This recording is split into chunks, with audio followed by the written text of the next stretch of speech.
Hello everyone, সবাই কেমন আছো? দেখো আমার মাম্মা আমার সাথে কি সুন্দর কথা বলছে। সুন্দর বলতে নেই সেটা তো আমি জানি, তোমরাও জানো সুন্দর বললে নাকি মায়ের নজর লেগে যায়, কিন্তু আমার নজর কখনোই ওর ওপর লাগবে না, কারণ আমি ওকে ভালোবেসে তাকাই, খারাপ নজরে তাকাই না। তার জন্য পৃথিবীর মনে হচ্ছে বেস্ট ফিলিং আজকে আমি নিচ্ছি। আমার মেয়ে আমার সঙ্গে কথা বলছে, আমার মুখের দিকে তাকিয়ে আমার যে কতটা ভালো লাগছে। যার যার এরকমটা ফিলিংস হচ্ছে তারা বুঝতেই পারবে, কাউকে এটা বলে বোঝানো সম্ভব না। সকলেই জানো মা হওয়ার কি আনন্দ।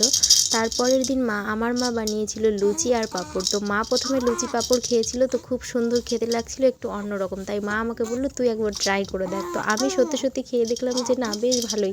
তো মা আমাকে বলছিল যে একসঙ্গে কামড় দিয়ে দেখ, তাহলে বুঝতে পারবি। তো এখন কামড়টা দিয়ে বুঝতে পারছি যে না, ভালোই লাগছে। তোমরাও লুচি পাঁপড় একবার এভাবে মিশিয়ে খেয়ে দেখো। জানি একটু আজকেও কথা বলছিল মাম্মা আমার সঙ্গে, আর এখন আছি বাপের বাড়িতে। এটা হচ্ছে ওর মাসিমণি, ওকে নিয়ে দেখো খেলা করছে। দেখা হবে নেক্সট ভিডিওতে। চ্যানেলটা সাবস্ক্রাইব করো। বাই।